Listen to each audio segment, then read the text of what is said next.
నమస్కారం. నామూరులో ఉన్నటువంటి అమ్మ అంధ వికలాంగుల అనాథాశ్రమంలో ఇప్పుడు మనం ఉన్నాం. అయితే ఈ రోజున గొప్ప సేవా కార్యక్రమం చెప్పుకోవాలి.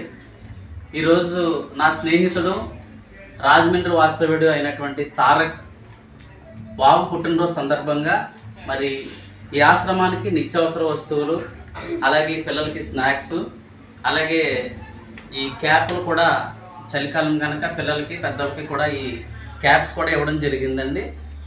మరి అయాన్కి ఈరోజు పుట్టినరోజు జరుపుకుంటా ఉన్నాడు. దాని సందర్భంగా కుటుంబం అందరూ కూడా ఆశీర్వదింపబడాలని మనం అందరం కూడా అయాన్కి శుభాకాంక్షలు తెలియజేద్దామా? Happy birthday ion. అలాగే తారక్ కుటుంబాన్ని దేవుడు నిండు నూరేళ్లతో ఆయుష్ను ఇవ్వాలని, వారి కుటుంబం అభివృద్ధి చెందాలని మరి తారక్ కుటుంబానికి అభినందన తెలియజేస్తూ ఉన్నాను. మరొకసారి అయాన్కి happy birthday Ayaan. Thank you Tarak గారి కుటుంబానికి ప్రత్యేకమైన ధన్యవాదాలు. థ్యాంక్ యూ చెప్తున్నాను.